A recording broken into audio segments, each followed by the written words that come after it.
Kezia Godfrey. I am super excited to have Kezia here, and I can't wait to find out all about hypnobirthing, because I'm a mum of 4 and I would have really loved to be able to hypnobirth. So I have missed the boat, but there are lots of people out there who haven't missed the boat and they want to know all about your lovely service. But before we talk about that, I want to get to know you a little bit, and I'm sure people watching would love to know a little bit about you as well, Kezia. So let's start at the beginning. A very good place to start. That brings me back to right.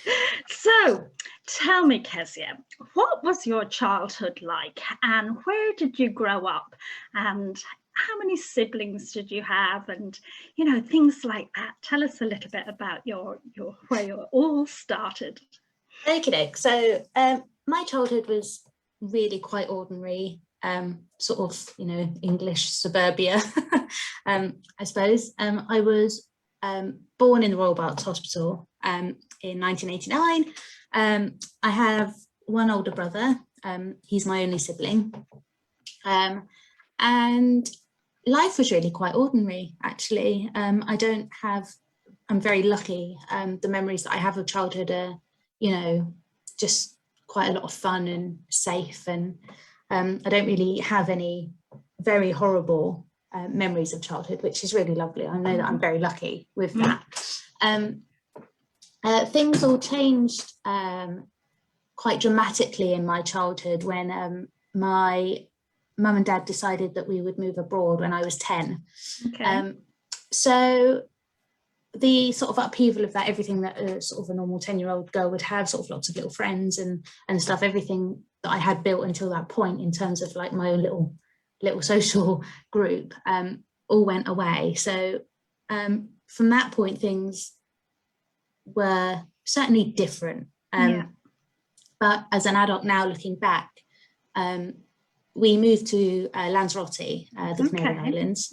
Sounds very exotic. It was very exotic. It was. I mean, it was the same. You get up, you have breakfast, and you go to school, and you come home. But we did have a much safer, much more outdoorsy, a much more relaxed way of life. And after school, if my mum wasn't on time to pick us up, she'd say, just go with your friends down to the beach, and I'll pick you up from there in an hour or something. So, so in that respect, again, while usual school stuff happened, there was a bit of bullying and sort of, the groups that you fit in with and all of that. I was never quite the popular girl, and I wasn't really quite part of the clever geeky bunch either. So I was just sort of floating about on my own. Which was fine. Keeping out of mischief for the most part. Good. Yeah. And then what happened? After I finished school, I came back to the UK and went to college for a bit, but ended up sort of pursuing sort of education in something that it turns out I wasn't as interested in as I'd thought. But at that age, there's so much pressure to know what you want to do and what you want to be and where you're going. And I had no idea. I think I filled in about 4 application forms for college, and one was like hair and beauty, one was photography, one was like mechanics. I had no idea. But sort of in Lanzarote, it's a very small island, and unless you get into sort of tourism or working in bars, then it's very limited in terms of sort of possibility. So I came back and I did quite a lot of moving backwards and forwards between Lanzarote and the UK. Eventually, my mum and dad's relationship sort of came to an end, and my mum moved back to the UK. So again, while that wasn't very nice, I was 18 at that time. So it was a bit more manageable, I think. But then as an adult, I think your parents don't keep as quiet around you as maybe they would if you were 4 or 5. So I maybe heard things about each of them that I would rather not of. But that's adults being adults, isn't it? Sure. Yeah. And as an adult now, I can sort of see each of their perspectives really, but they're both happy now, and they've both settled down and got their new lives, and I'm happy in knowing that they're both happy. And I would rather that they were happy separately than living like they were, to be honest.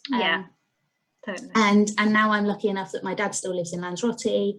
Okay. My mum lives here in the UK, and my brother lives in the French Alps. So you get to go on fantastic to visit family, holidays. Well, if we could go on holidays, being with COVID. So that's sort of more or less brought me to where I am. I met my the boy who was then going to turn into my now husband. Right. About 10 years ago we met. We got married in 2019. We went to a circus. Lovely. It was brilliant. Oh my gosh. Yeah. For your wedding, normal. You actually went to a circus. How so amazing. There's an amazing little sort of village circus, if you like. It's become really popular. It's called Gifford Circus. I'm just going to plug them while I'm here. I don't know them, so I'm just you're not on commission. No, but they travel sort of the south of England, right? Sort of Gloucester, Oxford. They do one in London, I think. But it's an amazing. If ever I don't know where you're based actually. I'm in London. Okay, then you could definitely get to them. It's well worth a trip. And it isn't, lions, tigers and elephants. It's proper sort of artists, really, is what they should be called. Dancers, they've got some horses and some dogs and stuff, but it was just the most wonderful day ever. It was just absolutely brilliant. Lovely. We got married in a registry office, took everyone on a bus to the circus, and then we went to the pub. It was brilliant. Oh my gosh, I would love to have done that. That sounds mega great. So I know that you are a parent now. So tell me about your children. Are they boys or girls? How old are they? There is one boy, and he is 15 months old. Actually, it turns out that I was probably only a few days pregnant at the wedding, which is probably a good job I didn't know. In case you couldn't have a few drinks. Well, I did have a few drinks, so I'm glad that he's okay. A few drinks not going to matter. No. So we fell pregnant with him, and then the week after the wedding, we actually booked our honeymoon. So that was in July. The following January, we were going to sort of Arctic Norway for 2 weeks. Wow, how amazing. Which was incredible. And I could talk forever about that. But then, so in that week that I didn't know I was pregnant, the following week I found out I was pregnant. And then we ended up going to Norway when I was 6.5 months pregnant, on the boat, out at sea, like frozen sea ice. And we did see a humpback whale, which was amazing. But on a boat with a big bump. Oh my God. It was great. So did you get to see the Northern Lights?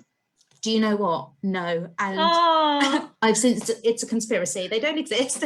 How can you be in Norway for 2 weeks and not see them? But we'll just have to go back. We'll go together, because that's on my bucket list. You've got a lot more time to do it than me, for sure. Well, I would say just absolutely book it and go, even if you go for sort of 3 or 4 nights. When we got there, and the lady on the passport desk said, how long are you here for? And we said 2 weeks. She was like, are you sure? Because most people just go for a really short, intensive, like a long weekend. But it was phenomenal. It was absolutely phenomenal. Yeah. Amazing. Just do it. Go. Oh yeah, for sure.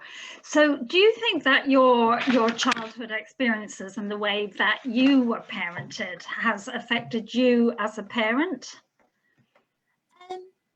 Almost certainly. We were very lucky. And I've always said that if I have children, if I can do half the job that my parents did, even though they obviously had their down days like everybody does, but if I could generally bring up a kid half as well, then I'd be pretty happy with my efforts. So I think there has been something to aspire to, I suppose. That's so lovely. So would you say that you've got a kind of laid back attitude to parenting, or are you, quite authoritarian? How do you manage with, because I'm so interested in parenting, as you know, and parenting styles, because I think that affects everything that we do with our children, doesn't it? Yeah. And if you've had a more negative, maybe disciplinarian type of upbringing with your parents, you want to sometimes do the opposite of that, don't you? Yeah. And say, I'm not going to be like my parents, I'm going to be X, Y, and Z with my children. So I'm just wondering, was that your experience, or you just learned from your parents and mirrored their style, it sounds like? Yeah, I'm not really sure. I was expecting to be a bit more highly strung and a bit more sort of worried and quite overbearing, and I didn't want to be that, but actually it turns out I've kind of shocked myself. Our little boy, he's got such a lovely nature about him. Lovely. But when he's, I want to let him learn. I don't want to spend my whole life or his whole life following him around going, no, don't touch that. Yeah. No, don't do that. Like, if there's things that he shouldn't have, kind of don't have them within his reach. Yeah. But there's always going to be stuff within his reach that he shouldn't have, but he needs to learn. If it's always a mystery, he's always going to keep going back. But once he realizes it's just the Hoover, or it's just like a bowl in a cupboard, it's not really very exciting. Yeah. That's kind of my theory anyway. I don't know if it'll work out long term, but I'm encouraging him to learn, and I want him, when he can talk, to ask questions, which I'm sure he will. But yeah, I'm quite sort of, I let him kind of be quite free. Yeah. That sounds like he's got a lovely temperament, an easy temperament, which is so nice for you as a parent, because it's so much easier, isn't it, to parent a child who's got an easy temperament. Yes. But as parents, I think if we're laid back, our children kind of pick up on that, don't they? And they feel happy and secure, and knowing that they can just be free and be themselves, which is fantastic. That's what we want. Yeah, I've always wondered how much of his temperament comes down to not only the birth itself, and how he was actually brought into the world, but also he was born on the 4th of April 2020. So we had been in lockdown for, I don't know, 2 or 3 weeks maybe. So it was very new. It was very scary. And we came home. My husband got sent home from hospital because he wasn't allowed to stay with me at all. You had to birth on your own? No. He was there for birth. We were very lucky. I got to hospital and had him within an hour of being in hospital, so we were very lucky. Wow. And then even at that point, the midwife still hadn't quite got used to saying, I don't think they hadn't quite got used to being like, okay, you need to go home now, to the partner. They sort of knew it didn't feel right. Okay. I had him at just gone 5:30 in the morning. They actually let my husband stay with me until 11. So I was so lucky. Okay. And then I stayed in until sort of that afternoon, just because there was meconium in the waters. Yeah. But he was fine. Everything was fine. My husband came to pick me up, and then we came home, and that was that. We were literally on our own. If we didn't have it in the house, we had to learn to live without it, because going out wasn't an option. My husband's asthmatic. Right. So the risk at that time, it just felt too big to really go out for anything that we didn't already have. So yeah, I do wonder, because, my son had us sort of all to himself. We were very much in a bubble, and learning to live with him as a new family. That I wonder if because he wasn't passed from pillar to post, and I imagine, I don't know the difference because he's my only son, but I imagine when family can sort of come around and let themselves in, oh, I want to hold the baby, and the baby needs to sleep, or they're tired or wound up or hungry, or that actually he was uninterrupted. He was actually just doing exactly what he needed to do when he needed to do it, which in one way we're very lucky. Yeah, that's a very different perspective, and I love that perspective, because that was my next question I was going to ask you, actually. How has it been for you as a mother in lockdown? Because I have so much empathy and compassion for any parent, and it must have been really, really difficult these last 18 months not having family, friends, or even professionals. Your birthing experience, I'm glad that your husband was able to be with you, because we have heard a lot of stories where husbands couldn't be with their partners and wives, and I think that must be just so hard for a woman to birth on her own, because it is, you know, such a significant time in your life, isn't it? And you want it to be as positive as possible. How did you find it, the social isolation? You said you were in a bubble, and how did you get your support, you know, if you couldn't be with your family and friends, or even going to see, you know, a GP or your health visitor? You know, all of it was done remotely. So did you find that quite difficult, not being able to have that, you know, face-to-face contact, so to speak? Yeah, again, because I don't have anything to compare it to, I don't know what's normal in terms of how often you would have seen someone. We took him, I think at 5 days he had a weigh-in and his heel prick test, and that was the only people that we saw up until his injections. They have their injections, don't they? So we had those as well. But in terms of family and friends, other than those appointments, we literally didn't see anybody. We had a health visitor on the phone, which, you know, she, in my opinion, was causing more damage than good, to be honest. With some really ill advice being handed out, which looking back now with the education that I've since had, looking back, I found quite sort of shocking, really. Because a lot of people my age that were friends of mine had all had babies at the same time, and she was a health visitor for everyone, and she was telling all of us exactly the same thing, which was not right. Anyway, it's a different story, I suppose. That actually makes me really sad, being a health visitor myself for 15 years. You know, I know I hear stories about good, bad, and indifferent health visitors, you know, and I think it is a bit of a lottery, sadly, as to who you're going to get. So I'm sorry to hear that your experience wasn't a great experience, because there's so much conflicting advice out there, Kezia, isn't it? And I think parents, you know, during lockdown have had to turn to the internet because they've had no other choice, really, have they? No. And they've been, you know, looking into social media and Facebook groups. You know, there's so many Facebook groups out there, and they're all giving different information, and it must be just so confusing as a parent when you get, you know, one person says this and the other person says that, and you're going, oh my God. Well, you join a mums group, and the mums that have had any experience already could have had a good, a bad, or an in-between health visitor in their experience, and then they're sort of, you know, with their memory, that's all diluted and then coming out and being shared, and it's very stressful. But there are, I think, you know, there are some amazing resources out there as well. We are very lucky in Oxfordshire. We've got Oxfordshire breastfeeding support. And I got in touch with them. I think it was probably day 4. Brilliant. About day 4, I got in touch with them, and I wasn't certain. I hadn't had anybody in the hospital come and help me put the baby to the breast. You know, he went on quite easily and straight away, and you know, we were so lucky. It did really go quite smoothly. Absolutely. But day 4, I just needed a bit of reassurance, and I had a 1-to-1 on Zoom. I was in floods of tears. You know, the baby blues were kicking in. My hormones were all over the place. Which is so normal, but it's so alien when you've never felt it before, and you just think, is this feeling ever going to go away? I'm rubbish at this.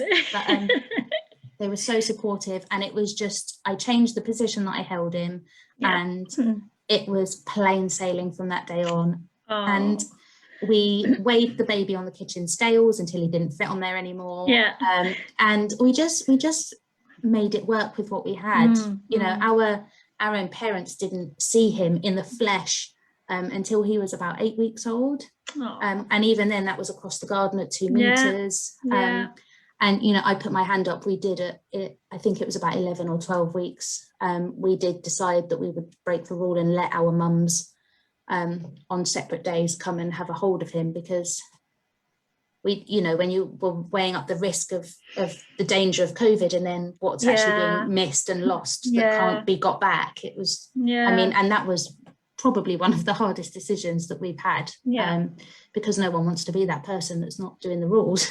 But, you know, it was in the garden, it was literally 5 minutes, and it was no kiss on the head, no nothing, just in your arms, have a look. And so many parents and grandparents really have missed out on that bonding and attachment with their grandchildren. It's really, really sad, isn't it? And while we had that really lovely bubble where we were just left to get on with it, we also didn't have people coming and dropping meals at the door, or we didn't have anyone coming to do some washing up, or you know, hanging some washing out, or, you know, we didn't have any of that support either. So in one hand, being on our own was amazing, and I do think we got the very best start in those first couple of weeks, but also after a couple of weeks when you just want to show your baby off and have some help around the house. Absolutely. And we couldn't. So gosh, my phone just went off. I'm sorry about that. That's okay. I thought I turned it off. Okay, so but you've come through it, and you know, you've come out the other end, and it's, I think, going back to what you said earlier, that being in that bubble has just made a really secure bond and attachment, you know, for you as a family, and you haven't had that interference and all that noise going on. So, you know, maybe it's been a blessing. I think it's going to be really interesting, you know, in the next few years to see how COVID has, you know, impacted parents and also, you know, little ones going forward. So let's shift now into your business, because I'm really excited to know what spurred you on to go into your business. And for those that are listening, they have a little sneak preview of what your business is, but tell them how you kind of got into what you're doing now. It started with me with a sort of almost a debilitating fear of giving birth. I knew that I wanted to have a family, but the thought of actually being pregnant and birthing a baby, and even things as little, which didn't seem so little, as having blood tests, it was just all enough for me to not want to have a baby. But we made the decision, we wanted to, we were going to, and I'd man up. But actually I didn't man up at all, and I had a pretty serious sort of breakdown over it. The support that I received at work was, you know, not really what I was hoping for or expecting. So there was sort of underlying issues there, but with my own mental health, I suffered really badly with the prospect of fear, and I remember saying to my mum when I told her about our pregnancy that it's like I've just got on a conveyor belt and there's no getting off, and I've got to have the baby, but I can't do it. I'm so frightened, I can't do it. And obviously I'm like, of course you can, if it wasn't that bad, you know, no one would do it. And you hear it, but it doesn't help me. I've got to do it, and I can't do it. That's your reality. Yes. So I think it was a family member actually that had mentioned hypnobirthing, and just hearing the word hypno, I was like, oh, really? Stuff, really? Yeah, exactly. But actually it was my husband. He was like, we've got nothing to lose, like, and he was like, look at you, you need help. So we bought a book actually, a lot of which we listened to. We bought it on audio and we listened to it together, actually on our honeymoon in Norway most evenings. We listened to a chapter and it was great, and we'd pause it and have a chat about what we were listening to. And the book was great. It gave a lot of information, but I still had a lot of questions, and I felt like I needed sort of the security of there being a human that I can actually communicate with. So we booked a course with a lovely lady who lives out the other side of Reading anyway. And I haven't looked back even after our first session, because it was over 4 weeks. Okay. Even just after our first session, I was grinning and smiling, and I genuinely had little bubbles of like, oh, maybe I can do this, and maybe it is going to be okay, and starting to feel excited. And by the end of the course, oh my God, I couldn't wait. I honestly was like, I am going to smash this. I can't wait. It's going to be amazing. Incredible. And I went on, I had the birth, you know, it wasn't easy.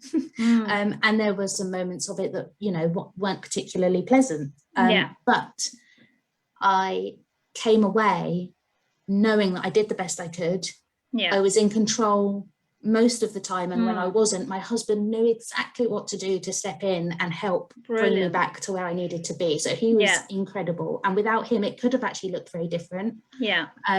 So they really do have a huge role to play, which is why them not being allowed in births over COVID has been, I mean, it makes me so cross, but we won't go into that.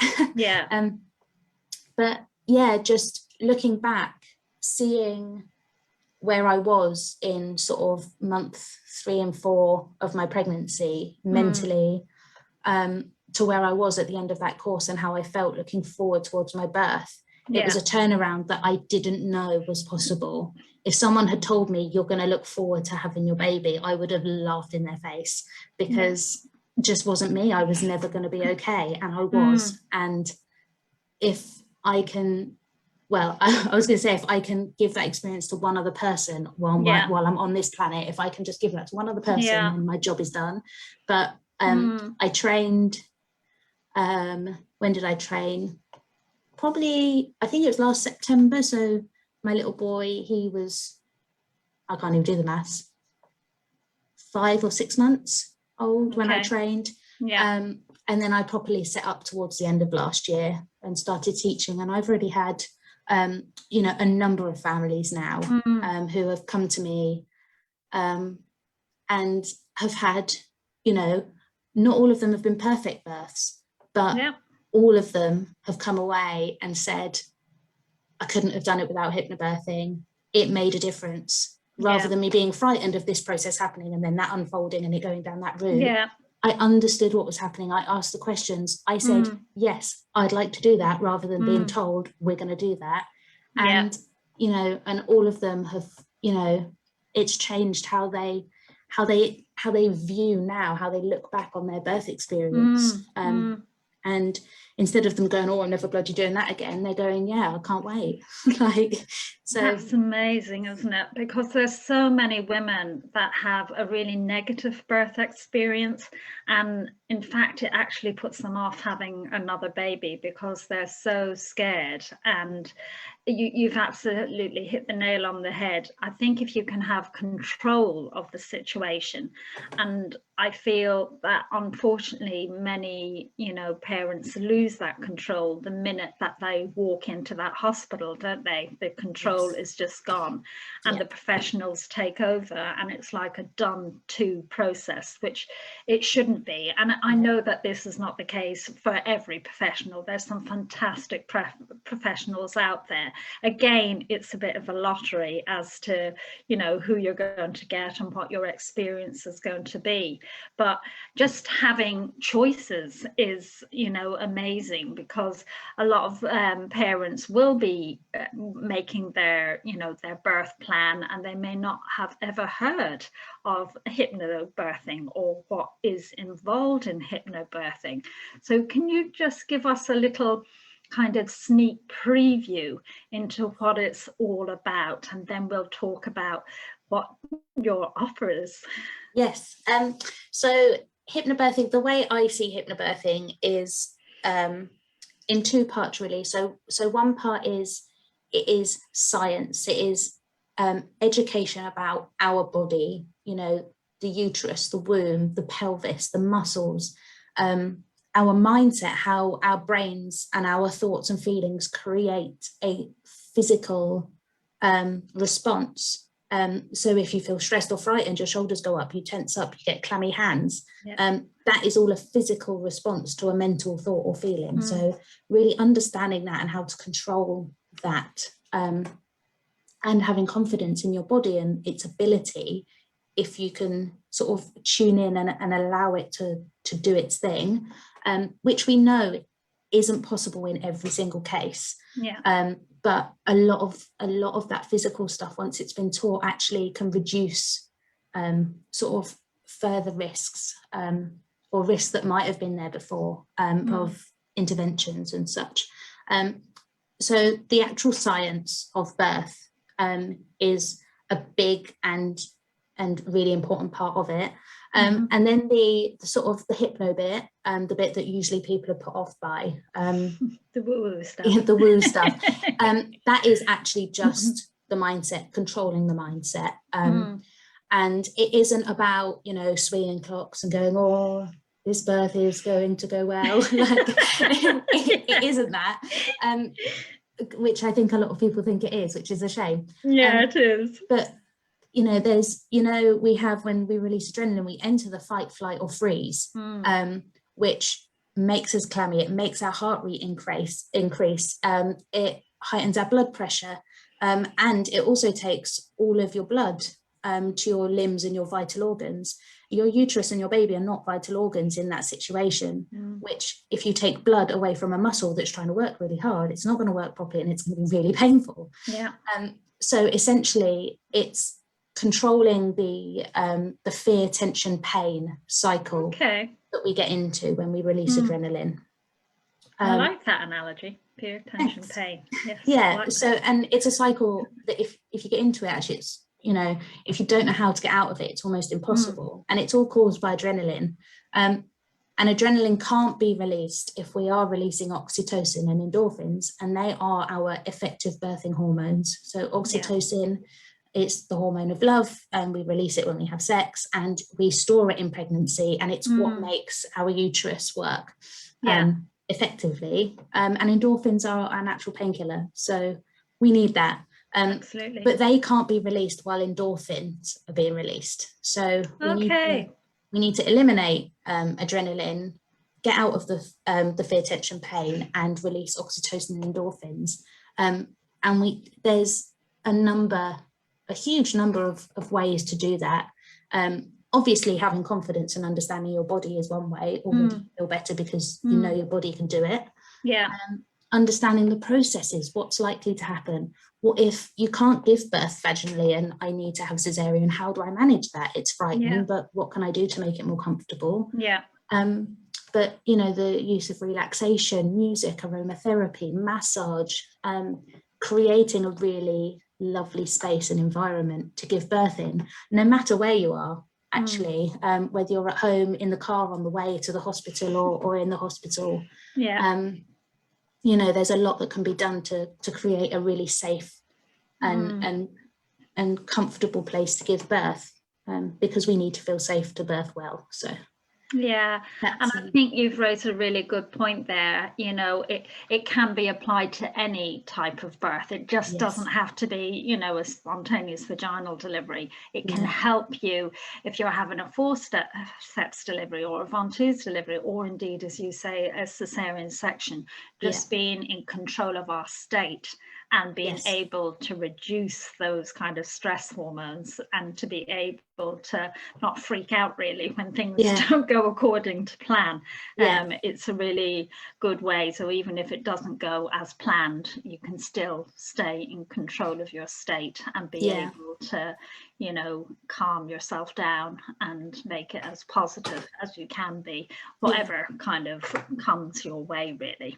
It's really about adaptability rather than having a birth plan, because if something doesn't go to plan, then what do we do? It's sort of preferences, or you build a toolkit and you draw on what you can wherever your body is physically. You draw on what you can to mentally create the feeling of safety that you need.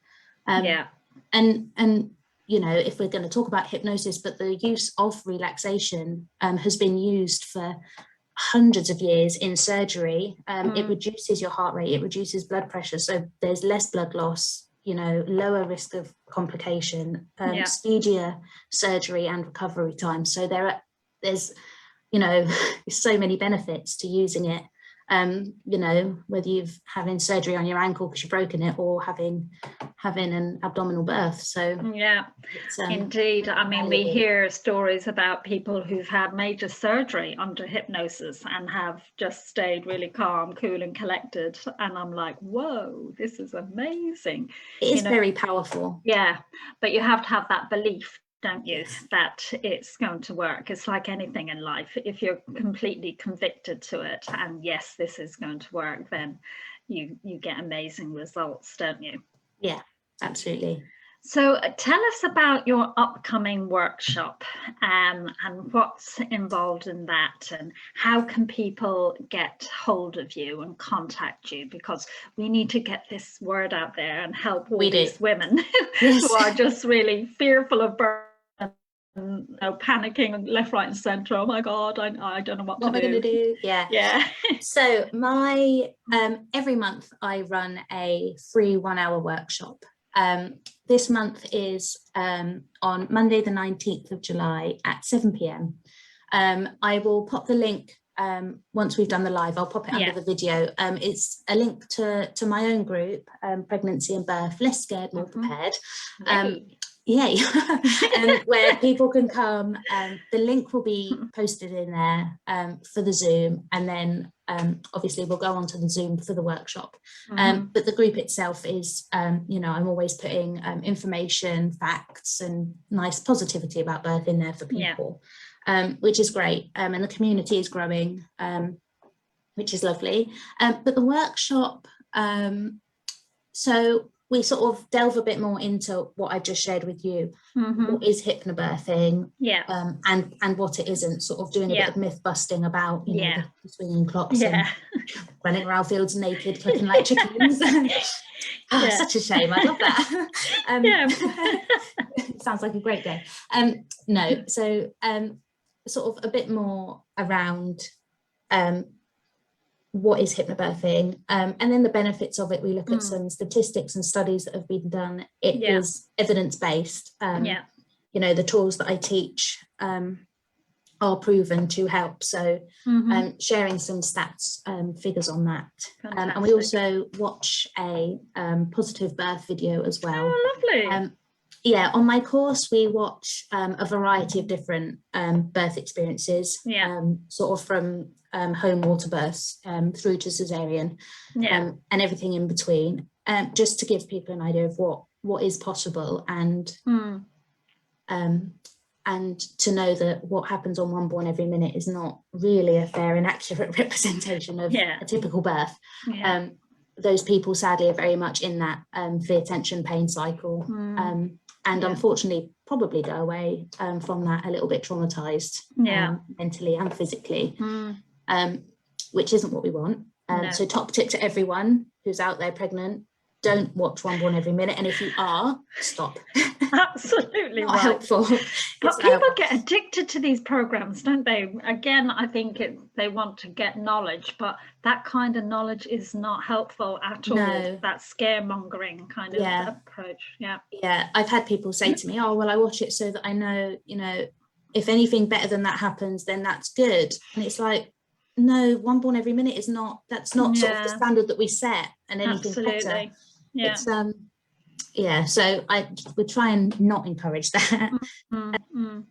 So back to the workshop. It's on Monday the 19th at 7 p.m. You can get the link from my Facebook group, which I'll post below, and it is just a bit of a deeper dive into what hypnobirthing is, the benefits, why people might want to use it, and birth partners often get forgotten about, and actually I am quite on the birth partner bandwagon. I definitely think that they should certainly be attending the workshops, and their role in birth actually is more powerful than most people really know or even believe.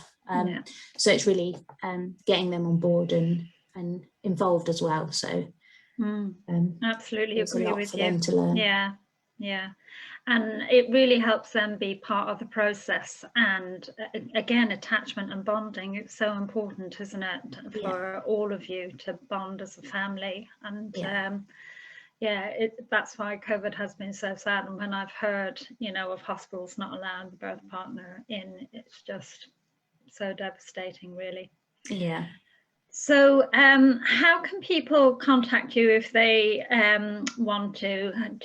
How do you best like to be contacted? Through Facebook, through email, through your website? How best to contact you? Any of the above, really.